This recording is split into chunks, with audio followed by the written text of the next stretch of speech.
اور تقدیر اللہ کے ایک اشارے پر بدل جایا کرتی ہے۔ تم یقین تو رکھو وہ بہتر لے کر بہترین دے گا۔ اپنا درد اپنے رب سے بانٹ لیا کرو، پھر درد جانے، دوا جانے اور خدا جانے۔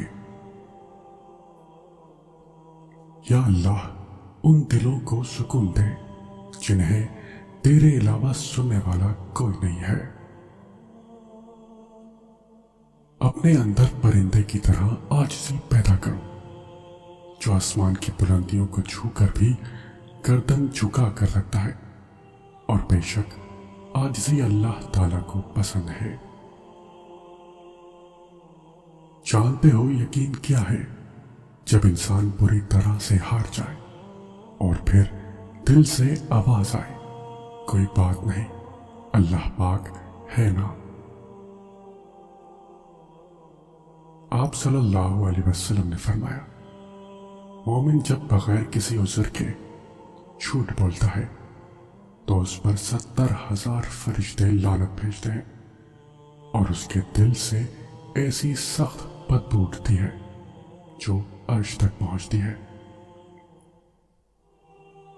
اللہ کی پکڑ بڑی سخت ہے، ہمیشہ اللہ سے ڈرتے رہنا، کبھی بھی کسی کی غربت، بے بسی اور بیماری کا مذاق مت اڑانا۔ اللہ کی پکڑ بہت سخت ہے، یاد رکھنا بادشاہ کو فقیر اور تندرست کو بیمار ہونے میں دیر نہیں لگتی۔ حضرت علی رضی اللہ عنہ نے فرمایا، جب تم کسی کو اکیلا دیکھو تو سمجھ جاؤ کہ وہ ایک سچا انسان ہے، کیونکہ بھیڑ ہمیشہ منافق کے ساتھ ہوتی ہے۔ ہمیں یہ زندگی صرف اس لیے ملی ہے کہ ہم اللہ کو راضی کریں، اپنی منزل صرف اللہ کو بناؤ۔ جیسے خواہش پوری کرنے میں لذت ہے نا، اللہ کے لیے اپنی خواہش کو قربان کرنے کی لذت اس سے ہزاروں گنا بڑھ کر ہے۔ جیسے اپنی من پسند چیز پا لینے میں مزہ ہے، ویسے ہی اللہ کے لیے اس پسندیدہ چیز کو قربان کر دینا ہی اصل جیت ہے۔ لوگ 1000 منتوں کے بعد بھی نہیں مانتے، اور میرا رب ایک سجدے میں مان جاتا ہے۔ اگر دل نہیں بدل رہا تو ممکن ہے وہ اللہ تمہارا نصیب بدلنے کو مان گیا ہو۔ سورہ یوسف ہمیں بتا رہی ہے کہ صبر کرنے والے لوگ خوبصورت اختتام پائیں گے۔ یہ فکر چھوڑ دو کہ کون تمہارے ساتھ ہے اور کون تمہارے خلاف، کیونکہ کسی کے چاہنے یا نہ چاہنے سے کچھ نہیں ہوتا جب تک اللہ نہ چاہے۔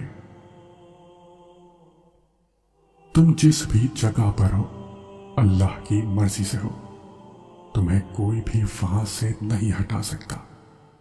اس لیے دل سے دنیا کا خوف نکال کر ایک اللہ پر بھروسہ کرو۔ صرف اللہ کی محبت وہ محبت ہے جس میں کبھی خسارہ نہیں۔ ہم جسم کا بوجھ ہلکا کرنے کے لیے 2 گھنٹے ورزش کی مشین پر کھڑے ہو سکتے ہیں، مگر روح کا بوجھ کم کرنے کے لیے 2 منٹ اللہ کے سامنے کھڑے نہیں ہو سکتے۔ حضرت علی رضی اللہ عنہ نے فرمایا، جس زبان سے جھوٹ نکلنا بند ہو جائے اس زبان سے نکلی ہوئی ہر دعا قبول ہو جاتی ہے۔ لوگوں کی گالیاں، بدتمیزیاں، بد اخلاقیاں پریشانی کی بات نہیں، بلکہ ایک کریڈٹ ہے جسے تم قیامت میں کیش کرو گے، یعنی ان بد اخلاقیوں کے بدلے تم ان کی نیکیاں لو گے۔ جو اپنے آپ کو اللہ کے سپرد کر کے اللہ کے ہو جاتے ہیں تو اللہ انہیں اپنے سوا سب سے بے نیاز کر دیتا ہے، پھر وہ کسی کے محتاج نہیں رہتے، وہ بس اللہ کے در کے غلام ہو جاتے ہیں، وہ صبر کرنا سیکھ لیتے ہیں، اللہ کی رضا میں راضی رہتے ہیں، اور اللہ کی مدد ان کے لیے وہاں سے آتی ہے جہاں سے کسی کے گمان میں بھی نہیں ہوتا۔ پھر ان کے لیے راستے اللہ تعالی خود بناتا ہے۔ اللہ کے چاہے بغیر کوئی مصیبت نہیں آ سکتی۔ عورت کو عزت دینا رسول اکرم صلی اللہ علیہ وسلم کی سنت ہے۔ ہمیں اسی سے ڈرنا چاہیے جس کے ہاتھ میں ہماری تقدیر کا قلم ہے۔ ہماری تقدیر کا قلم لوگوں کے نہیں، اللہ کے ہاتھ میں ہے۔ جو اللہ کو دنیا سے پہلے رکھتا ہے، اللہ بھی پھر اسے دنیا سے پہلے رکھتا ہے۔ اللہ کو محبت کا مرکز بنا لو، پھر دیکھو کیسے ساری محبتیں بھاگ کر تم تک پہنچ جائیں گی۔ اللہ ہی محبت کا پہلا اور آخری حقدار ہے، بیچ کی ساری محبتیں تو بس چند لمحوں کی ہیں۔ یقین جانیے اس دنیا میں کوئی ایسا نہیں ہے جسے دکھ، تکلیف اور پریشانی کا سامنا نہ کرنا پڑے، اور بتائے انسان کی سب سے بڑی خطا کیا ہے؟ وہ اللہ سے پہلے انسان کے آگے ہوتا ہے۔ دنیا میں انسان کو سب سے زیادہ تکلیف وہ امیدیں دیتی ہیں جو اس نے دنیا سے لگائی ہوتی ہے۔ اللہ پر یقین رکھیں، اللہ سے اچھا دوست کوئی نہیں۔ جب لوگ تمہیں تکلیف میں اکیلا چھوڑ دیں تو جان لو کہ اللہ تعالیٰ تمہارے کام کا ذمہ خود لینا چاہتا ہے۔ مایوس ہونا چھوڑ دیں، کیونکہ جو دروازے زمین والوں کی تدبیروں سے بند ہوتے ہیں، ان سے بڑے دروازے آسمان والے کے فضل و کرم سے کھلتے ہیں۔ ایسا کچھ نہیں جو میرے رب سے پوشیدہ ہو، اور ایسا کچھ بھی نہیں جو اس کے اختیار سے باہر ہو۔ تم جو دیتے ہو وہ تم نہیں دیتے، تمہیں تو دینے کی توفیق بھی تمہیں دینے والا دیتا ہے۔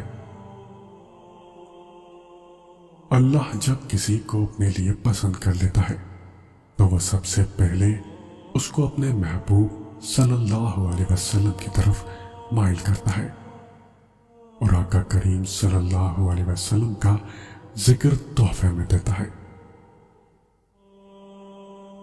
نبی کریم صلی اللہ علیہ وسلم نے ارشاد فرمایا، مسلمانوں سچ بولنا اختیار کرو کیونکہ یہ بہشت کا ایک دروازہ ہے، اور جھوٹ بولنے سے کنارہ کرو کیونکہ یہ دوزخ کا ایک دروازہ ہے۔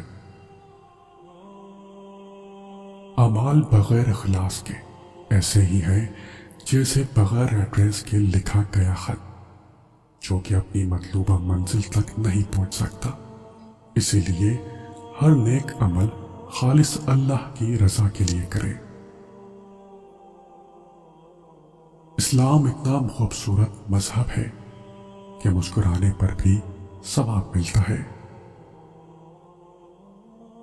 ایمان کا مل جانا فخر کی بات ہے، اور ایمان کو دنیا سے لے کر جانا فکر کی بات ہے۔ جس رب نے موسیٰ علیہ السلام کو پانی سے اور حضرت ابراہیم علیہ السلام کو آگ سے بچا لیا، وہ رب ہمیں بھی انشاءاللہ مصیبتوں سے بچا لے گا۔